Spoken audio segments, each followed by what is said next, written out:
You know that feeling that the rhythm of life has changed and we didn't even realize when it happened? I stopped to observe how the routine in European schools took a different path from what we live here in the United States. And what I discovered explains a lot about this fatigue that we feel today. Stay with me until the end, because we will understand together how small details in the daily life of a student can be the key for us to recover the balance that seems to have fallen by the wayside.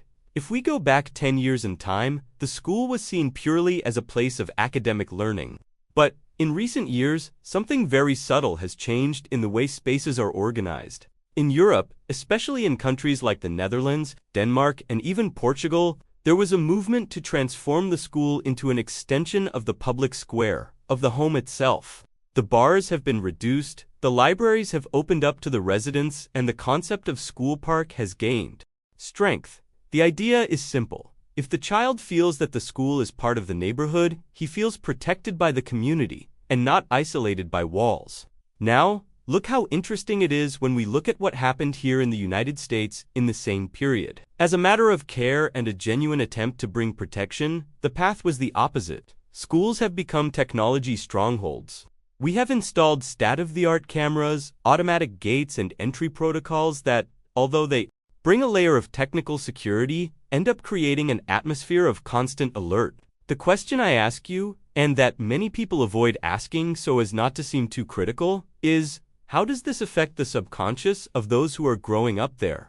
When you spend 10 years studying in a place that needs maximum surveillance, to be considered safe, your mind understands that the world outside is an inherently dangerous place. In Europe, by integrating the student into the street and the flow of ordinary people, the silent message is that you belong here. Here. The message ends up being, we're protecting you from what's out there. It is not a matter of saying who is right, because social realities are different, but of noting how this architectural and social choice shapes the feeling of anxiety of an entire generation. Over the past 10 years, while one side has tried to dissolve barriers to build trust, the other has strengthened barriers to build control. And at the end of the day, we feel that this technological security, as necessary as it may seem, sometimes does not fill that void of not feeling truly welcomed by the environment.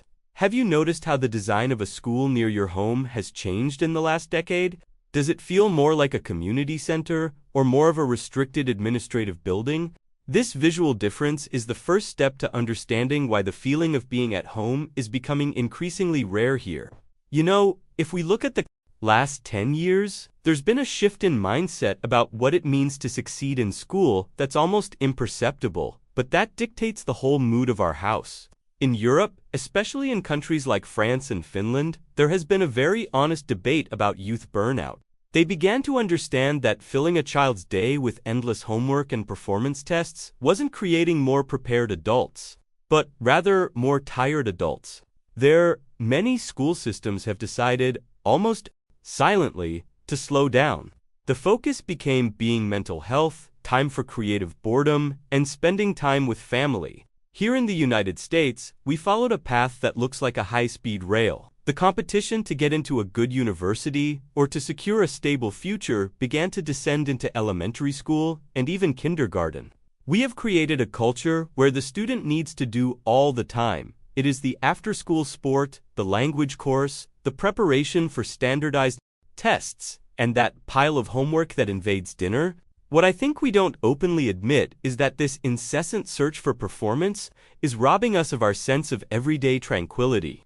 When your 12-year-old is stressed out by a bill like he's an executive at a multinational, something in our emotional safety framework has broken. In Europe, this choice to slow down was not due to a lack of ambition, but because they realized that human balance is what maintains a healthy society in the long run. In the last 10 years, while they have tried to give time back to children, we here have ended up turning childhood into a pre-work curriculum. And we feel it in the heavy atmosphere of Sunday night, in the anxiety that floats around the room. The question that remains is, are we preparing our young people for life, or are we just teaching them to be cogs in a system that never stops to breathe? We've become accustomed to thinking that being busy is synonymous with being safe or making progress. But perhaps true security lies in the ability to just be without the pressure of a timer watching us all the time.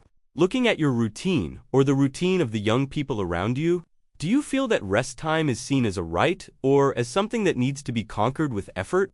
Leave a comment below with your perception. I'd love to know if you also feel that this rhythm has changed in the last decade. There is a detail of everyday life that we hardly notice, but that says a lot about how our perception of safety has changed in the last 10 years. The commute from home to school. If you travel to cities in Germany, the Netherlands, or even parts of Spain today, you will notice something that seems to have come out of a period movie. Groups of children and teenagers going to class alone, by bike, or on foot. In the last 10 years, Europe has invested heavily in transforming streets so that they belong to people, and not just cars. They have created what they call safe school corridors, where the entire neighborhood takes care of this route from afar. Here in the United States, we live in a different reality. Due to a mixture of how our cities are designed and, especially, a growing fear that something could happen, the idea of a child walking 3 or 4 blocks alone seems almost unthinkable to many parents. The routine has become the endless line of cars or the school bus that picks up at the door. The point is that this absolute dependence on monitored transport ended up taking away from our young people that first experience of autonomy. When a child in Europe wins the right to go to school alone, he is receiving a vote of confidence from society. She learns to locate herself, to solve small, unforeseen events, and, most importantly, she feels that the world around her is a place where she can transit. In the last 10 years, while one side of the ocean has tried to give the streets back to children, here we have ended up isolating ourselves more and more inside mobile bubbles. And this creates a quiet sense that public space is uncharted or even dangerous territory.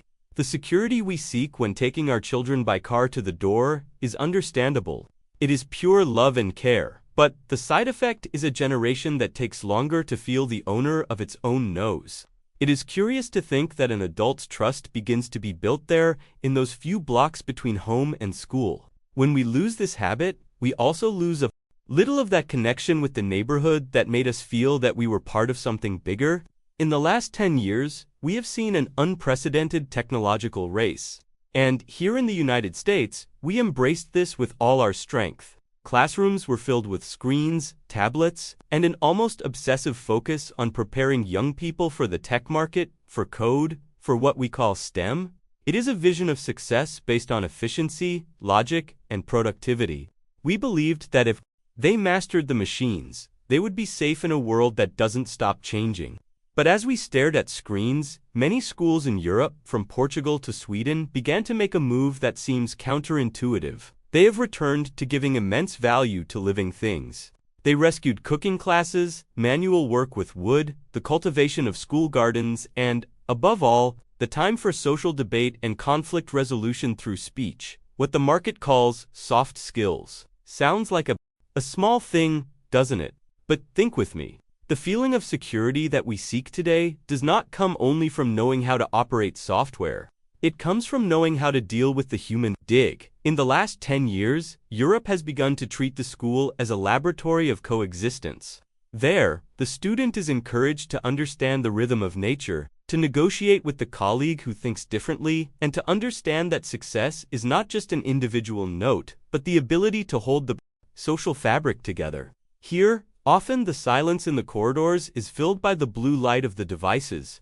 We prepared our young people to be technically brilliant, but perhaps we forgot to teach them how to deal with the uncertainty of life when technology doesn't have the answer. The silent difference is that one system is focused on creating successful professionals, while the other is trying to cultivate resilient human beings. And that is where the great reflection of our meeting lies. When we look at these two models, we realize that Europe is not trying to be better, it is trying to be slower in a human sense. They found that true emotional security comes not from how much you can produce, but from how connected you are to the people around you and to basic life skills. We feel that something has changed because, deep down, we all miss this simplicity.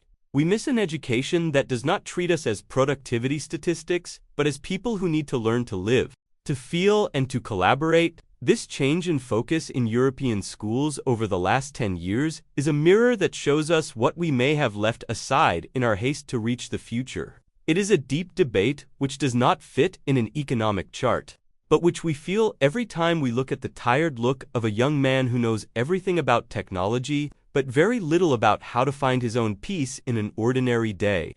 At the end of the day, what schools on each side of the ocean teach us is that there are different ways to prepare a young person for life. If this conversation has made you rethink what really matters in learning, click now on the video that is appearing on the screen, so we can continue exploring these changes that almost no one talks about.